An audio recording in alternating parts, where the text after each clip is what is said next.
Well, hello, Charlotte.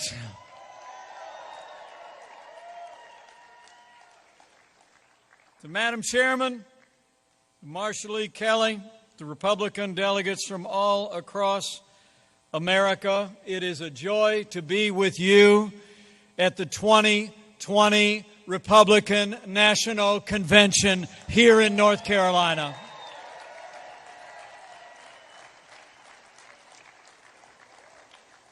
And I want to thank you all for that warm welcome. But I also want to thank a great friend of mine who was a great leader in the state of Wisconsin and is one of the great conservative voices in our party today. Would you join me in thanking Governor Scott Walker for those wonderful and gracious words?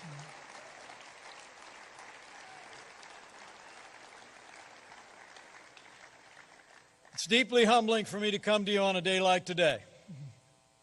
I heard there was a unanimous vote a little bit earlier.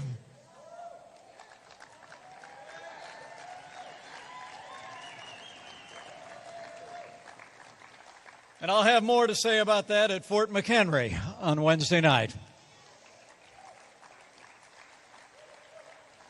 But let me just say, a moment like this in my life, I just can't help but think of those ancient words.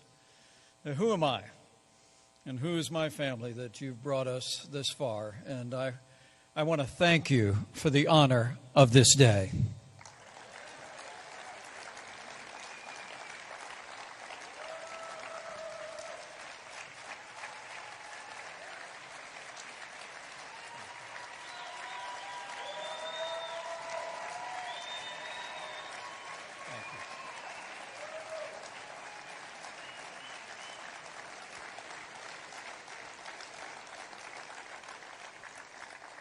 But I heard you were all down here in Charlotte doing some business.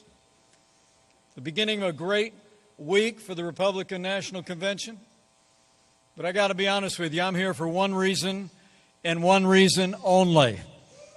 And that is not just the Republican Party, but America needs 4 more years of President Donald Trump in the White House.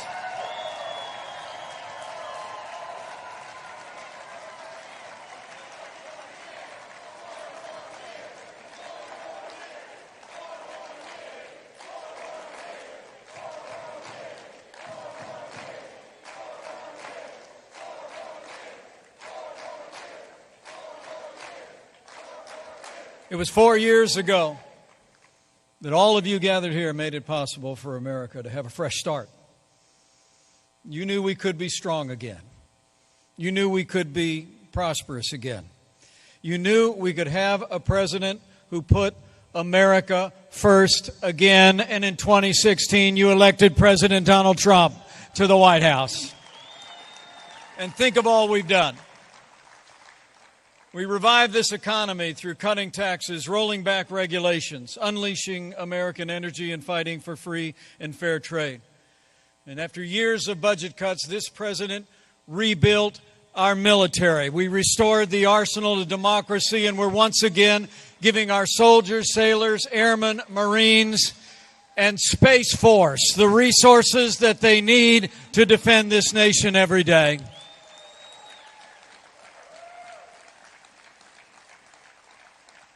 We've stood up for the rule of law and for our most cherished liberties.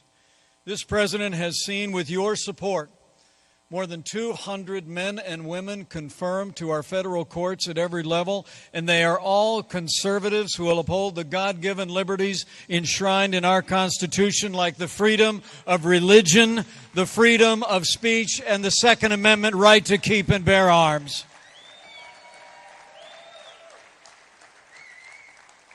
And I couldn't be more proud to be vice president to a president who stands without apology for the sanctity of human life.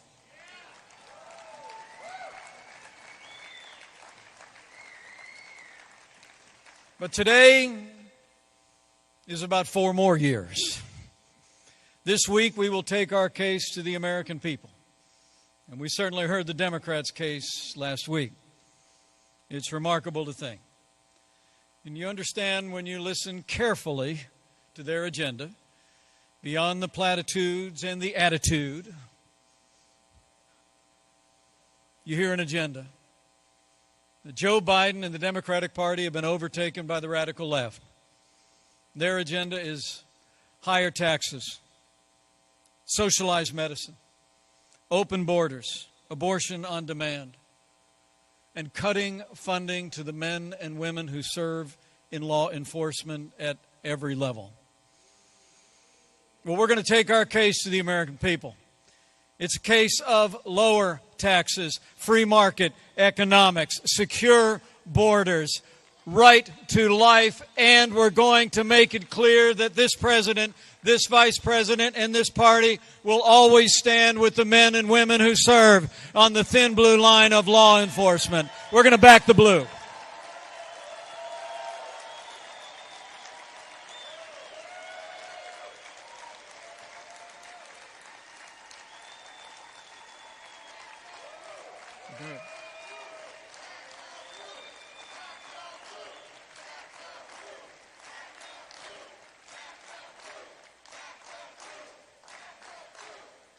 You know, I don't have to tell you here at the Republican National Convention, the choice in this election has never been clearer, and the stakes have never been higher.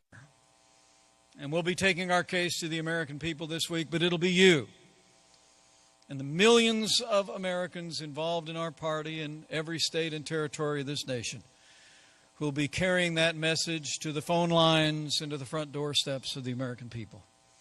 And it's the reason why I wanted to be here today. And it's the reason why I got a good feeling you might just see a friend of mine at the Republican National Convention today. Because we wanted to say thank you.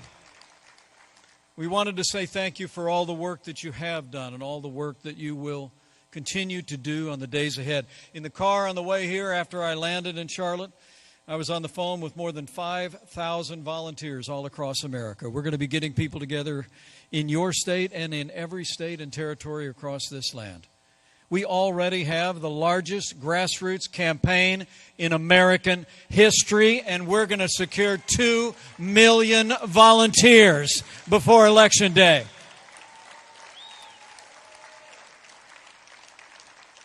As it really is about reelecting this president for 4 more years, but it's also about an agenda. It's about an agenda that made America prosperous, more prosperous than ever before this great global pandemic struck our nation. More Americans were working than ever before. We were setting records in this economy left and right. And in the midst of this pandemic, as I'll speak about Wednesday night, the leadership of this president and the compassion of the American people shone forth.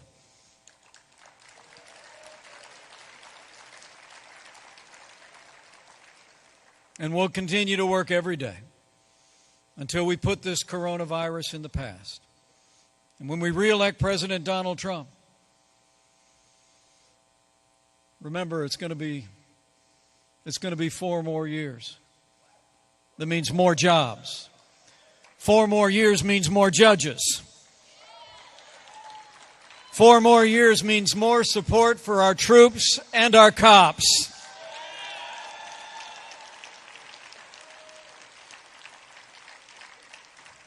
And it's going to take at least 4 more years to drain that swamp.